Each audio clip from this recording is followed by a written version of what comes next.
ವಿದ್ಯಾರ್ಥಿಗಳು ರೀಲ್ ಮಾಡುತ್ತಾ ಕಾಲ ಕಳೆಯುವ ಬದಲು ಮೊಬೈಲ್ ಅನ್ನು ತಮ್ಮ ಶೈಕ್ಷಣಿಕ ಪ್ರಗತಿಗೆ ಬಳಸಿಕೊಳ್ಳಬೇಕೆಂದು ಮಾಜಿ ಸಂಸದ ಡಿಕೆ ಸುರೇಶ್ ಹೇಳಿದ್ದಾರೆ. ಶನಿವಾರ ಪಟ್ಟಣದ ಜಿಕೆಬಿಎಂಎಸ್ ಶಾಲಾ ಮೈದಾನದಲ್ಲಿ ಡಿಕೆಎಸ್ ಚಾರಿಟೇಬಲ್ ಟ್ರಸ್ಟ್ ವತಿಯಿಂದ ಹಮ್ಮಿಕೊಳ್ಳಲಾದ ಕುಣಿಗಲ್ ಉತ್ಸವ ಕಾರ್ಯಕ್ರಮದ 2ನೇ ದಿನದ ಕಾರ್ಯಕ್ರಮದಲ್ಲಿ ಎಸ್ಎಸ್ಎಲ್ಸಿ ಮತ್ತು ಪಿಯುಸಿ ಪರೀಕ್ಷೆಯಲ್ಲಿ ಉತ್ತೀರ್ಣರಾದ 3,000ಕ್ಕೂ ಹೆಚ್ಚು ವಿದ್ಯಾರ್ಥಿಗಳನ್ನು ಸನ್ಮಾನಿಸಿ ಮಾತನಾಡಿದ ಅವರು, ಇಂದು ವಿದ್ಯಾರ್ಥಿಗಳು ಜಗತ್ತನ್ನ ಸುತ್ತುವ ಅಗತ್ಯತೆ ಇಲ್ಲ. ಅಂಗೈಯಲ್ಲೇ ಜಗತ್ತು ಇಟ್ಕೊಂಡು ಜಗತ್ತನ್ನ ನೋಡುವ ಎಲ್ಲ ಅವಕಾಶಗಳಿವೆ. ಜಗತ್ತನ್ನು ನೋಡುವ ಸಾಧನವೇ ಮೊಬೈಲ್ ಆಗಿದೆ. ಮೊಬೈಲ್ ಅನ್ನು ಶೈಕ್ಷಣಿಕ ವಿಷಯಗಳಿಗೆ ಸಮರ್ಥವಾಗಿ ಬಳಸಿದಾಗ ರಾಷ್ಟ್ರೀಯ ಮತ್ತು ಅಂತಾರಾಷ್ಟ್ರೀಯ ಮಟ್ಟದ ಜ್ಞಾನಗಳನ್ನು ಪಡೆದು ಎಲ್ಲಾ ಹಂತದಲ್ಲೂ ಸಹ ಉತ್ತಮ ಪೈಪೋಟಿ ನೀಡಬಹುದಾಗಿದೆ. ಗ್ರಾಮಾಂತರ ಪ್ರದೇಶದ ವಿದ್ಯಾರ್ಥಿಗಳು ಈ ಸವಲತ್ತುಗಳನ್ನು ಪಡೆದುಕೊಂಡು ತಮ್ಮ ಪೋಷಕರಿಗೆ ಮತ್ತು ಊರಿಗೆ, ರಾಜ್ಯಕ್ಕೆ, ರಾಷ್ಟ್ರಕ್ಕೆ ಹೆಸರು ತರುವಂತಾಗಬೇಕು. ವಿದ್ಯಾರ್ಥಿಗಳು ಮೊಬೈಲ್ ಬಳಸಿಕೊಂಡು ರೀಲ್ ಮಾಡುವವರೇ ಹೆಚ್ಚಿದ್ದಾರೆ. ವಿದ್ಯಾರ್ಥಿಗಳಿಗೆ ಒಂದು ಉತ್ತಮ ಸದವಕಾಶವನ್ನ ಬಾಬುಲ್ ಸೇರಿದಂತೆ ರಾಜ್ಯ ಸರ್ಕಾರ ಅವಕಾಶ ಕಲ್ಪಿಸುತ್ತಿದೆ. ಇದನ್ನ ಬಳಸಿಕೊಂಡು ಉತ್ತಮ ಹೆಸರು ಮಾಡುವ ಜೊತೆಯಲ್ಲಿ ಬಹುಮಾನವನ್ನ ಪಡೆಯಬಹುದಾಗಿದೆ. ರಾಜ್ಯ ಸರ್ಕಾರದ ಮಹತ್ವಾಕಾಂಕ್ಷಿ ಯೋಜನೆಯಾದ 5 ಗ್ಯಾರಂಟಿಗಳಿಂದ ಸುಧಾರಣೆಯಾಗಿರುವ ಬಗ್ಗೆ ರೀಲ್ಸ್ ಮಾಡಿ ಹಾಕಿದ್ದಲ್ಲಿ ಉತ್ತಮ ರೀಲ್ಸ್ಗೆ ಆಕರ್ಷಕ ಬಹುಮಾನ ದೊರೆಯಲಿದೆ. ವಿದ್ಯಾರ್ಥಿಗಳು ತಮ್ಮ ಪೋಷಕರಿಗೆ ನಂದಿನಿ ಉತ್ಪನ್ನಗಳನ್ನೇ ಖರೀದಿಸುವಂತೆ ಮನವಿ ಮಾಡಬೇಕು. ನಂದಿನಿ ಉತ್ಪನ್ನಗಳನ್ನು ಖರೀದಿಸುವ ಮೂಲಕ ರೈತರಿಂದಲೇ ನಡೆಯುತ್ತಿರುವ ಸಹಕಾರಿ ತತ್ವದ ಕರ್ನಾಟಕ ಹಾಲು ಒಕ್ಕೂಟಕ್ಕೆ ಉತ್ತಮ ಅವಕಾಶ ಸಿಕ್ಕಿ ರೈತರಿಗೂ ಅನುಕೂಲವಾಗಲಿದೆ. ನಂದಿನಿ ಉತ್ಪನ್ನಗಳ ಬಗ್ಗೆಯೂ ರೀಲ್ಸ್ ಮಾಡಿ ಒಕ್ಕೂಟಕ್ಕೆ ಸಲ್ಲಿಸಿದ್ದಲ್ಲಿ ಉತ್ತಮ ಬಹುಮಾನ ಸಿಗಲಿದೆ. ರಾಷ್ಟ್ರದಲ್ಲಿ ನಂದಿನಿ 2ನೇ ಸ್ಥಾನ ಗಳಿಸಿದೆ ಎಂದರು. ಮೇಕೆದಾಟು ಯೋಜನೆಯ ಬಗ್ಗೆ, ಅದರಿಂದ ಆಗುವ ಪ್ರಯೋಜನಗಳ ಬಗ್ಗೆಯೂ ರೀಲ್ಸ್ ಮಾಡಿ ಅಭಿಪ್ರಾಯ ವ್ಯಕ್ತಪಡಿಸುವಂತೆ, ತಾಲೂಕಿನ ಕುಣಿಗಲ್ ಉತ್ಸವದ ಬಗ್ಗೆಯೂ ತಮ್ಮ ಅಭಿಪ್ರಾಯಗಳನ್ನು ಸಲ್ಲಿಸುವಂತೆ ಮನವಿ ಮಾಡಿದರು. ಕುಣಿಗಲ್ ಉತ್ಸವದ ಅಂಗವಾಗಿ ಶನಿವಾರ ಸಂಜೆ ಶ್ರೀನಿವಾಸ ಕಲ್ಯಾಣೋತ್ಸವ ಕಾರ್ಯಕ್ರಮವನ್ನು ಹಮ್ಮಿಕೊಳ್ಳಲಾಗಿತ್ತು. ಕಾರ್ಯಕ್ರಮಕ್ಕೆ ಸಚಿವ ರಾಮಲಿಂಗಾರೆಡ್ಡಿ ಚಾಲನೆ ನೀಡಿದರು. ಶಾಸಕ ಟಿಬಿ ಜಯಚಂದ್ರ, ಮಾಜಿ ಸಂಸದ ಮುದ್ದಹನುಮೇಗೌಡ, ಶಾಸಕ ರವಿ, ಮಾಜಿ ಶಾಸಕ ಶಿವರಾಮೇಗೌಡ, ಹಾಸ್ಯ ಕಲಾವಿದ ಕೃಷ್ಣೇಗೌಡ ಸೇರಿದಂತೆ ವಿವಿಧ ಗಣ್ಯರು ಕಾರ್ಯಕ್ರಮದಲ್ಲಿ ಪಾಲ್ಗೊಂಡಿದ್ದರು. ಕುಣಿಗಲ್ ಉತ್ಸವದ ಕಾರ್ಯಕ್ರಮದ ಅಂಗವಾಗಿ ಸಾವಿರಾರು ವಿದ್ಯಾರ್ಥಿಗಳಿಗೆ ಡಿಕೆಎಸ್ ಚಾರಿಟೇಬಲ್ ಟ್ರಸ್ಟ್ ವತಿಯಿಂದ ಮಾಜಿ ಸಂಸದ ಡಿಕೆ ಸುರೇಶ್ ಅಭಿನಂದಿಸಿದರು. ಶಾಸಕ ಡಾ ರಂಗನಾಥ್ ಇತರರು ಹಾಜರಿದ್ದರು. Bureau report HM Ashok, Praja Power TV, Kunigal.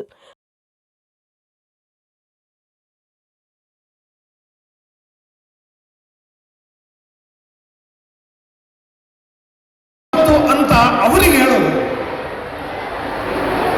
ನಮಗೊಂದು ಧಾರ್ಮಿಕತೆ ಇದೆ, ಆ ಧಾರ್ಮಿಕ ಬದ್ಧತೆಯನ್ನು ದೃಢಗೊಳಿಸೋದು. ನಮ್ಮಲ್ಲೊಂದು ಸಂಸ್ಕೃತಿ ಇದೆ, ಆ ಸಂಸ್ಕೃತಿಯನ್ನ ಎಚ್ಚರಗೊಳಿಸೋದು. ನಾನು ಕಾಲೇಜಲ್ಲಿ ಮೇಷ್ಟ್ರಾಗಿದ್ದೆ. ಕುಣಿಗಲ್ಲಂದ್ರೆ ಏನು ಅಂದ್ರೆ ನಿಮಗೇನನ್ಸುತ್ತೋ ಗೊತ್ತಿಲ್ಲ. ಕುಣಿಗಲ್ಲಲ್ಲಿ ಜನಸಂಖ್ಯೆ ಎಷ್ಟಿದೆ, ಕುಣಿಗಲ್ಲು ಎಷ್ಟು ವಿಸ್ತಾರವಾಗಿದೆ, ಇಲ್ಲಿ ಯಾವ್ಯಾವ ಜಾತಿ ಜನಾಂಗ ಇದೆ, ಜನ ಹೇಗೆ ಜೀವನ ಮಾಡ್ತಾ ಇದ್ದಾರೆ, ನಿಮ್ಮ ವೃತ್ತಿ ಏನು, ಕಸುಬೇನು, ಇದೆಲ್ಲ ಲೆಕ್ಕಾಚಾರ ಹಾಕೋದು ಸರ್ಕಾರ. ಅದು ಸರ್ಕಾರದ ಲೆಕ್ಕಾಚಾರ. ಆದ್ರೆ ನನ್ನಂಥವ್ರ ಲೆಕ್ಕಾಚಾರ ಏನು ಅಂದ್ರೆ, ಕುಣಿಗಲ್ ಅಂದ ತಕ್ಷಣ ನನಗೆ ನೆನಪಾಗೋದು, ಇಲ್ಲಿ 1000 ವರ್ಷಗಳಿಗಿಂತ ಹಿಂದೆ ಕಟ್ಟಿದಂತ ಒಂದು ಅದ್ಭುತವಾದ ಕೆರೆ ಇದೆ. ಅದನ್ನು ಕಟ್ಟಿದವನು ಯಾರೋ ಒಬ್ಬ ಸಾಮಾನ್ಯ ದೊರೆಯಲ್ಲ. ಇಡೀ ದಕ್ಷಿಣ ಭಾರತದಲ್ಲಿಯೇ ಒಂದು ಬಹಳ ದೊಡ್ಡ ಸಂಚಲನವನ್ನು ಉಂಟು ಮಾಡಿದಂತ ಗಂಗರ ದೊರೆ ಶ್ರೀ ಪುರುಷ ಕಟ್ಟಿದಂತ ಕೆರೆ ಈ ಕುಣಿಗಲ್ನಲ್ಲಿದೆ ಅಂದ್ರೆ ನೀವೆಲ್ಲರೂ ಹೆಮ್ಮೆಯಿಂದ ಎದೆ ತಟ್ಕೋಬೇಕು.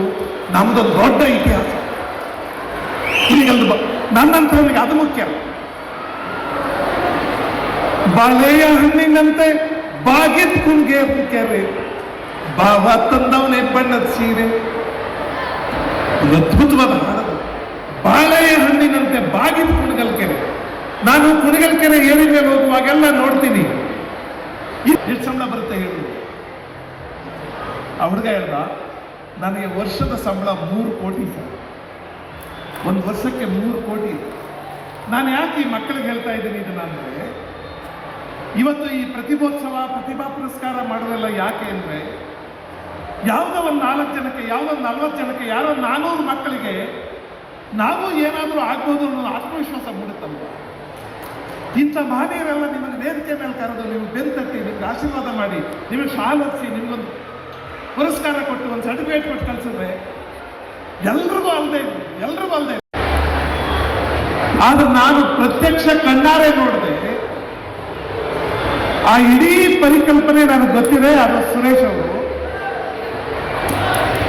3 ದಿನದಲ್ಲಿ 10,000 ಜನರನ್ನ ಕನಕಪುರ ಜಿಲ್ಲೆಯಲ್ಲಿರುವಂಥ ಎಲ್ಲ ವೃತ್ತಿ, ಎಲ್ಲ ಕಸುಬುಗಳು, ಎಲ್ಲ ಪ್ರತಿಭಾವಂತರು, ಎಲ್ಲ ಶಿಕ್ಷಕರು, ಎಲ್ಲರನ್ನು ಯಾರ್ಯಾರನ್ನ ಗೌರವಿಸಬೇಕು ಅಂತ ಅನ್ಸುತ್ತೆ ಅವರೆಲ್ಲರನ್ನೂ ವೇದಿಕೆ ಮೇಲೆ ಕರೆದು ಗೌರವಿಸಿದಂಥ ಅಸಾಧಾರಣ ಸಂಘಟಕರು ಸನ್ಮಾನ್ಯ DK ಸುರೇಶ್ ಅವರು ವೇದಿಕೆ ಮೇಲಿದ್ದಾರೆ. ನಾನು ಯಾವಾಗಲೂ ಈ ಮಾತನ್ನು ಹೇಳ್ತಿರ್ತೀನಿ, ಜನಪ್ರತಿನಿಧಿಯಾದವರಿಗೆ ಅವರ ಕ್ಷೇತ್ರವನ್ನು ಅಥವಾ ಒಂದು ರಾಜ್ಯವನ್ನ, ಒಂದು ನಾಡನ್ನು ಕಟ್ಟುವಲ್ಲಿ 2 ಬಗೆಯ ಕೆಲಸ ಇರುತ್ತೆ. ಒಂದು, ಅದನ್ನ ಹೊರಗಿಂದ ಕಟ್ಟು, ಇನ್ನೊಂದು ಅದನ್ನು ಒಳಗಿಂದ ಕಟ್ಟು.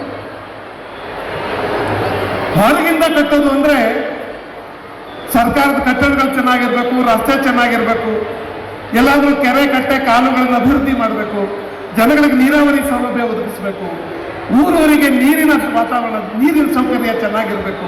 ಇವನ್ನೆಲ್ಲ ಮಾಡೋದು ಒಂದು ಊರನ್ನ, ಒಂದು ನಾಡನ್ನ ಹೊರಗಿಂದ ಕಟ್ಟು. ಒಳಗಿಂದ ಕಟ್ಟೋದು ಅಂದ್ರೆ ಇಂಥರ ಆಶೀರ್ವಾದದಿಂದ ಡಾಕ್ಟರ್ ರಂಗನಾಥ್ ಅವರ ನೇತೃತ್ವದಲ್ಲಿ, ನಿಮ್ಮ ಶಾಸಕರ ನೇತೃತ್ವದಲ್ಲಿ ಇವತ್ತು ನಾವು ಇಲ್ಲಿ ಮಾಡ್ತಾ ಇದ್ದೇವೆ. ಸೊ ಹಾಗಾಗಿ ಇವತ್ತು ವಿಶೇಷವಾಗಿ 3 ದಿನಗಳ ಹಬ್ಬವನ್ನ ಈ ಒಂದು ತಾಲೂಕಿನ ನಿಮ್ಮ ಮೈದಾನದಲ್ಲಿ ನಿಮ್ಮನ್ನೆಲ್ಲ ಕರೆದು ನಾವು ಮಾಡ್ತಾ ಇದ್ದೇವೆ. ಇದಕ್ಕೆ ಯಾರ್ಯಾರು ಅರ್ಹರಿದ್ದಾರೆ, ಯಾರ್ಯಾರು ಅರ್ಹರಿಲ್ಲ ಅಂತಲ್ಲ, ಎಲ್ಲರೂ ಅರ್ಹರೇ, ಎಲ್ಲರಿಗೂ ಕೂಡ ಅರ್ಹತೆ ಇದೆ. ಆದರೆ ಅವಕಾಶಗಳು ಸಿಗಬೇಕು. ಅವಕಾಶಗಳು ಸಿಗಲಿಲ್ಲ ಅಂತಂದ್ರೆ ಯಾರು ಏನು ಮಾಡ್ಲಿಕ್ಕೆ ಆಗೋದಿಲ್ಲ. ಅನೇಕರು ಡಾಕ್ಟರ್ಗಳಿದ್ದಾರೆ, ಇಂಜಿನಿಯರ್ಗಳ ಮಕ್ಕಳಿದ್ದಾರೆ, ರೈತರ ಮಕ್ಕಳಿದ್ದಾರೆ, ಕೂಲಿ ಮಾಡ್ತಕ್ಕಂಥವ್ರು ಇದ್ದಾರೆ. ಅವರವರ ಜೀವನದಲ್ಲಿ ಯಾವ್ಯಾವ ರೀತಿಯ ಬದಲಾವಣೆಗಳನ್ನ ಕೃಷ್ಣೇಗೌಡರು ಒಂದು ಉದಾಹರಣೆಯನ್ನ ಕೊಟ್ಟು ಒಬ್ಬ ಶಿಷ್ಯನನ್ನ ನೆನೆಸ್ಕೊಂಡು ಆ ಶಿಷ್ಯನ ಕಾರ್ಯವೈಖರಿ ಯಾವ ರೀತಿ ಇದೆ, ಯಾವ ರೀತಿಯಾಗಿ ಇವತ್ತು ಕೂಡ ಅವನು ಗುರುವಿಗೆ ತೋರಿಸ್ತಕ್ಕಂಥ ಒಂದು ಪ್ರೀತಿಯ ಬಗ್ಗೆ, ಗೌರವದ ಬಗ್ಗೆ ಯಾಕೆ ನಿಮಗೆ ಮನವರಿಕೆಯನ್ನ ಮಾಡಿಕೊಟ್ರು ಅಂತ ಹೇಳಿದ್ರೆ, ಶಿಷ್ಯರು ಗುರುವಿಗೆ ಯಾವತ್ತೂ ಕೂಡ ಒಂದು ಗುರುವಿನ ಜೊತೆ ಉತ್ತಮವಾದಂಥ ಬಾಂಧವ್ಯ, ನಮ್ಮ ಜೀವನದ ಇತಿಹಾಸವನ್ನ, ನಮ್ಮ ಜೀವನದಲ್ಲಿ ನಡೆದಂಥ ಘಟನೆಗಳ ಜೊತೆ ನಾವು ನಡೆದಾಗ ಇಂದಿನ ದಿನಗಳನ್ನ ಮೆಲುಕಾಕ್ದಾಗ ಮುಂದಿನ ಭವಿಷ್ಯ ಚೆನ್ನಾಗಿರ್ತದೆ. ಅದು ನಮ್ಮ ಪ್ರಜೆಗಳಾಗಿ, ಸತ್ಪ್ರಜೆಗಳಾಗಿ ನಾವು ಈ ಒಂದು ಕೊಡುಗೆಯನ್ನು ಕೊಡಲಿಕ್ಕೆ ಒಂದು ಅವಕಾಶ ಆಗ್ತದೆ. ಆ ಒಂದು ನಿಟ್ಟಿನಲ್ಲಿ ಅವರು ಇವತ್ತು ಕೆಲವೊಂದು ವಿಚಾರಗಳನ್ನ ನಿಮಗೆ ಮೆಲುಕಾಕ್ತಕ್ಕಂಥ ಒಂದು ಪ್ರಯತ್ನವನ್ನ ಮಾಡ್ತಾರೆ.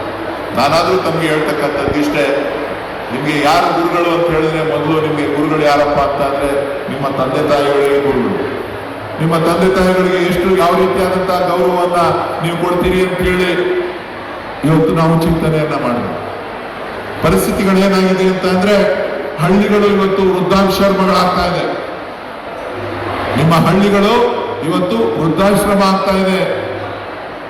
ಯಾಕೆ ಅಂತ ಹೇಳಿದ್ರೆ, ಎಲ್ಲರೂ ಕೂಡ ವಿದ್ಯಾಭ್ಯಾಸ ಮಾಡಿ ಸ್ವಲ್ಪ ನನ್ನ ಕಾಲ ಮೇಲೆ ನಾನು ನಿಂತಾಗ ಗಂಡ ಹೆಂಡತಿನ ಕರ್ಕೊಂಡು, ಹೆಂಡತಿ ಗಂಡನ್ನ ಕರ್ಕೊಂಡು ನಗರ ಪ್ರದೇಶಕ್ಕೆ ಹೋಗ್ತಕ್ಕಂಥ ಅಭ್ಯಾಸ. ಕುಣಿಗಲ್ ಉತ್ಸವ 2025-26 ನಿನ್ನೆಯಿಂದ ಬಹಳ ವಿಜೃಂಭಣೆಯಿಂದ ಈ ತಾಲೂಕಿನಲ್ಲಿ ತಮ್ಮೆಲ್ಲರ ಆಶೀರ್ವಾದದಿಂದ ಶಾಸಕರ ನೇತೃತ್ವದಲ್ಲಿ ನಾವೆಲ್ಲ ಮಾಡ್ತಾ ಇದ್ದೇವೆ. ನನಗೆ ಗೊತ್ತು, ನಿಮ್ಗೆ ಯಾರಿಗೂ ಕೂಡ ಭಾಷಣ ಇಡಿಸೋದಿಲ್ಲ ಅಂತ ಕೃಷ್ಣೇಗೌಡರು ಕೂಡ ಸ್ಪಷ್ಟವಾಗಿ ತಿಳಿಸಿದ್ದಾರೆ. ಕೃಷ್ಣೇಗೌಡರು ಯಾರು ಅಂತ ಹೇಳಿದ್ರೆ ಗೊತ್ತಿದೆಯೇನ್ರಪ್ಪ ಎಲ್ರಿಗೂ? ವಿದ್ಯಾರ್ಥಿಗಳೆಲ್ಲ ಕೈ ಎತ್ತಿ ನೋಡೋಣ. ಕೃಷ್ಣೇಗೌಡರು ಗೊತ್ತಿರೋರು ಯಾರು? ಕೈ ಎತ್ತಿ. ಅವರು ಪ್ರೊಫೆಸರ್ ಆಗಿ, ಶಿಕ್ಷಕರಾಗಿ, ಪ್ರೊಫೆಸರ್ ಆಗಿ ಬಹಳಷ್ಟು ಕಾರ್ಯಕ್ರಮಗಳನ್ನ, 1-2 ಅಲ್ಲ, 1,000ಕ್ಕೂ ಹೆಚ್ಚು ಕಾರ್ಯಕ್ರಮಗಳನ್ನ 10,000ನೇ ಮಾಡಿರ್ಬೇಕೋ ಏನಪ್ಪ ನನ್ನಷ್ಟಕ್ಕೆ. ಒಂದು ಕಾಲದಲ್ಲಿ ಅವರು ಸಮಯನೇ ಸಿಗ್ತಿರ್ಲಿಲ್ಲ ನಮ್ಗೆ. ಯಾರಿಗಾರು ಅವ್ರ ಹತ್ರ ಒಂದು ಕಾರ್ಯಕ್ರಮಕ್ಕೆ ಬನ್ನಿ ಅಂತ ಕರೆದ್ರೆ, ಇಲ್ಲ ಇವತ್ತು ಈ ಕಾರ್ಯಕ್ರಮ ಇದೆ, ಬೆಳಗ್ಗೆ ಈ ಕಾರ್ಯಕ್ರಮ ಇದೆ, ಮಧ್ಯಾಹ್ನ ಈ ಕಾರ್ಯಕ್ರಮ ಇದೆ ಅಂತ ಹೇಳಿ ಸಾಕಷ್ಟು ಬ್ಯುಸಿಯಾದಂಥ ಕಾರ್ಯಕ್ರಮಗಳು